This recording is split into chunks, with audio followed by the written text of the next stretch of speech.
Is this our first night? It's our first night. Well, it's actually our second night, isn't it? Well, first night on It's first day on the It's go. our first full day, Yeah. and we didn't get set off till what time? Oh, 2 o'clock. 2 o'clock. 2:15. Opposite 2. But we all went well, Yeah. and we kind of. What time did we stop? 6:30, something like that. Yeah. 6:30. Right, so. We're about 1.5 miles short of where we should have been today. Yeah, but was that because normally if you go on, right, we use an app called Canal Plan AC, which most people I guess use, which you can put your starting point and your finishing point, and it tells you, well, no, it asks you how many days do you want to, how many hours a day You want to do you want to sail, and how many hours for your first day, second day. So how many hours did you put down for our first day? I've only put 5 hours each day. So you didn't. We did. Didn't we make did. any difference. The first day was 6 hours 20 minutes. Our first day was going to be. Right. Normally this kind of less hours first day, last day. Anyway, so we've had a good day. Boats behaved itself. It sailed well. The only thing that's annoying me, for the nerds, because it's got a vintage engine. It's got what you call a speed wheel for throttle control, which is a handle. You turn it clockwise for more speed and anti-clockwise for less speed. But unfortunately, it's a bit of a Mickey Mouse setup, and the screws for the things have come unloosed, and I've got about 5 turns where nothing happens at all. So I need a matter of urgency to kind of sort that properly. And you had a water leak from what? Well, we had to do this morning because the gland, because it's not been used for donkey's years, since at least before COVID. And when you speak to the owner, he's kind of never adjusted. Right, the stern gland is where the shaft goes through the boat out to the propeller.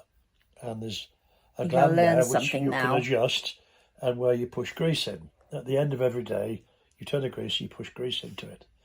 So he said, he'd never used it, blah, blah, blah, blah, blah. So when we'd left it for a week, it's actually got a washing up bowl underneath the stern gland where the water just drip, drip, drip, with a little pump in there. Well, when we came back to it after a week, this washing up bowl was effectively full. So anyway, put the pump on, pump it all out.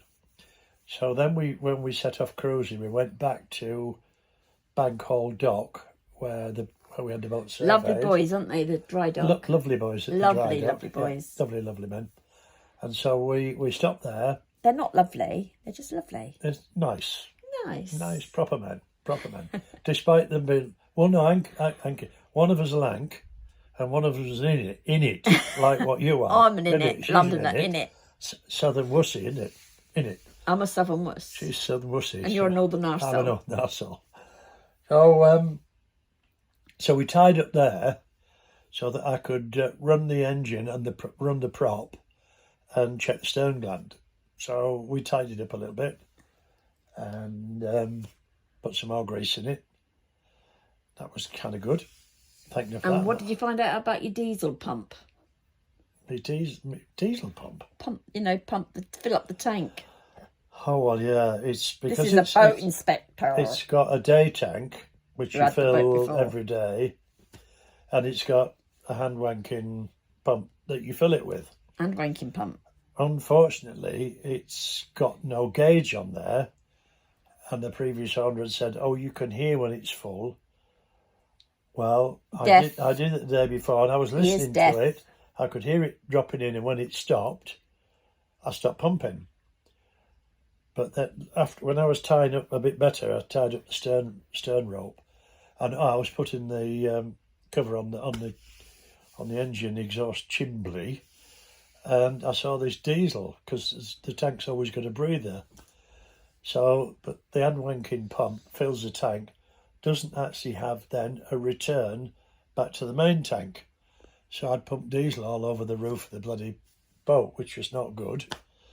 So I guess that's a learning curve. You either put a sight glass on the tank, which is the common sense, isn't it? Or you learn a bit more to stop a bit sooner. Because I was thinking, pump it. I pump 50, whatever it was, 50 pumps after the pump got 50 going. wanks. And I thought, oh, it's just returned to tank, so it's good. Not good. So I pumped it out the breather, so I've got to watch that going forward. So then Lots of things like that are just not right, aren't they? Little bits and pieces, what do you expect? From a boat inspector? Well, no, because whatever. Not a boat inspector, we had a survey. The survey was reasonably good. But it's not been loved since at least before COVID. Because the guy we bought it from was not the hull builder. The hull came from Paul Widdowson, but he fitted it out. Actually had it taken to the hull taken to his farm, had put on some blocks on his farm, and where he fitted it out. And we like the fit out because it's kind of a traditional style. Well, it's traditional, the boatman's cabin and engine room, and it's got a fairly kind of modern-ish, cottagey feel, farmhousey feel. It's not got even got a bar. It's got a bar. Yeah, that's right. He did say, I like a drink. So he wasn't wrong, was he? These are all our bottles. He had water in his bottles. And we've made the sort of... The dinette. Dinette area into a bed for now. At the moment, but I actually want to use the boatman's cabin. And then that's the kitchen up there. Oi. He wants to use the boatman's cabin. I want to use the boatman's cabin, which is what they said they used. The other problem... How would you know? You wouldn't know because they're brand new. No, they told us they had the new right. memory foam cushions. It was part of their spiel, wasn't it? Yeah. So, but they used it differently because there's very little storage for clothes. Very little. But how many clothes do you actually need? I don't need many. Somebody else might need more. So they tended to use it. They went on longish trips when they did use it, but they kind of went home every week. So they cruised at the weekend and left it. And of course, they were able to take all their clothes home with them and wash them and bring them back. So they only had 2 or 3 days clothes. I'll learn. But that's right. I'll learn. And what about tomorrow? Hang on. Tomorrow? But we will, like we had with our last boat, we would go for 8 weeks ish on a trip. 6 week, yeah. So despite the fact that we live in Somerset, and our nearest canal is the Kennet-on-Avon, and Bradford-on-Avon, which is a lovely place. It's only 70 miles away from home, but it takes an hour and a half because the road's all windy. But when you get to the Kennet-on-Avon, it's a bit like this Leeds and Liverpool. You've got from there to there to there to there to there. So if you've got a mooring in the middle of the Kennet-on-Avon, you can really, unless you've got months and months and months, you can only go backwards and forwards. So with our last boat, because the Kennet-on-Avon is exactly the same, Long Canal goes from Bath to Reading.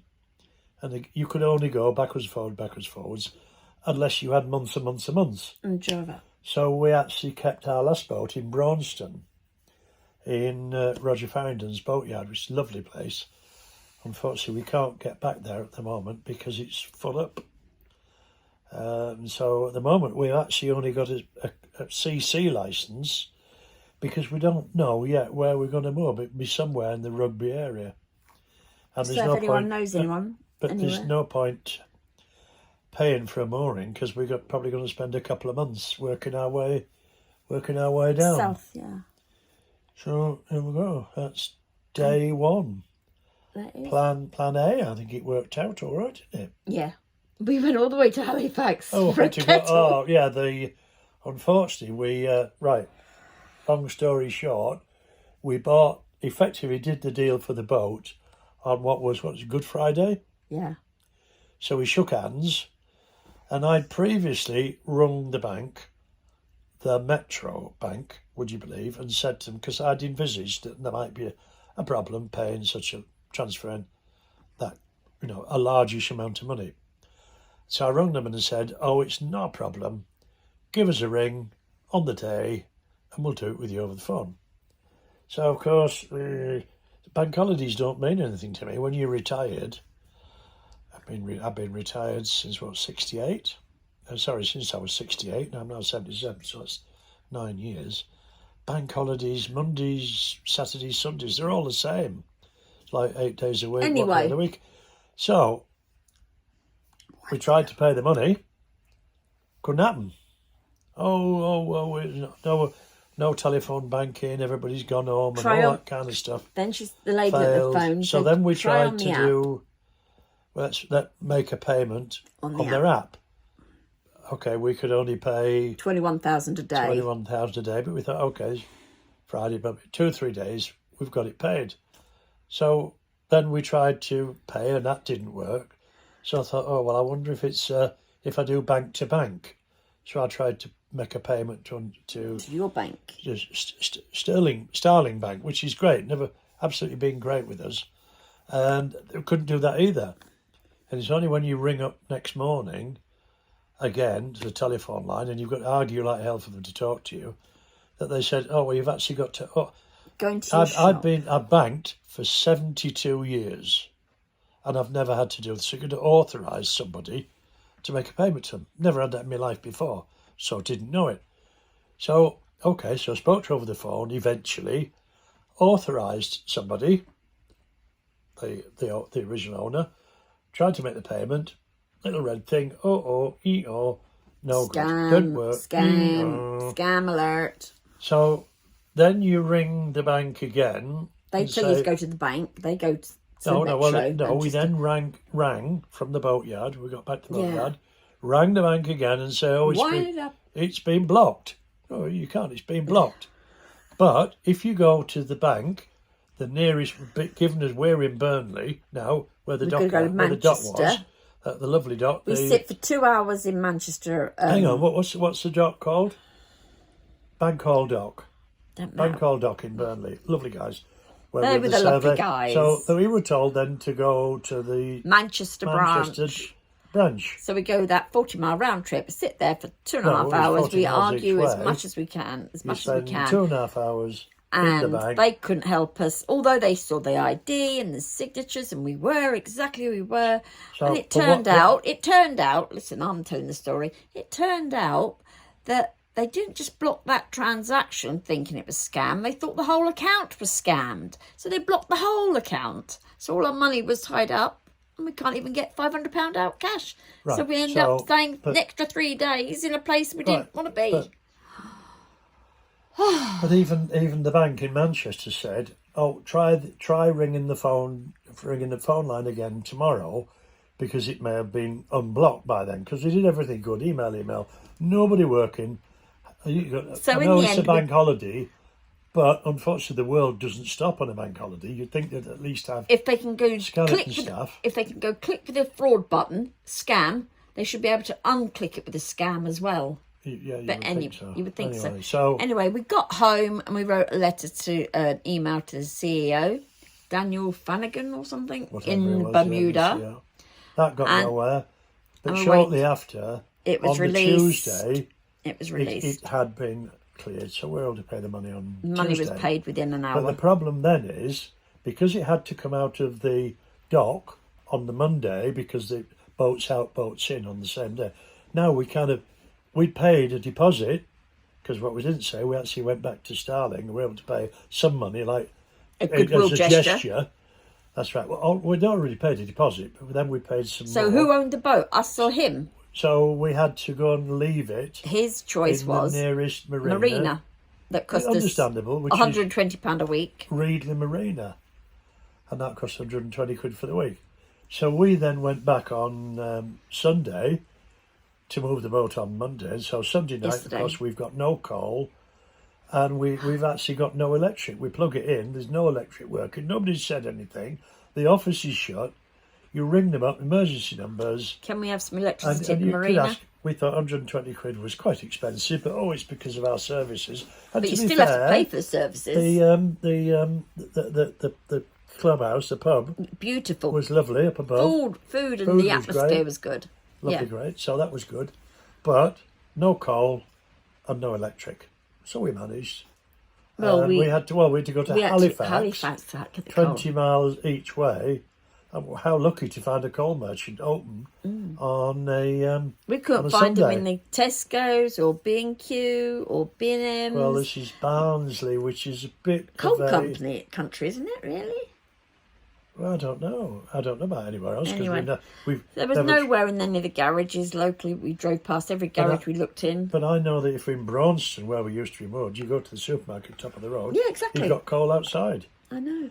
So there you go. But Barnsley, despite it being a big coal mining place, Listen, it's raining.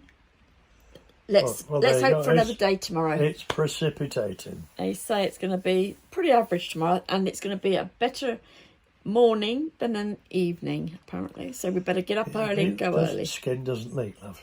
No, we don't care about the rain. I don't care about the rain. Rain's good. Well, let's see what day 2 brings us. Bye. Well, that was a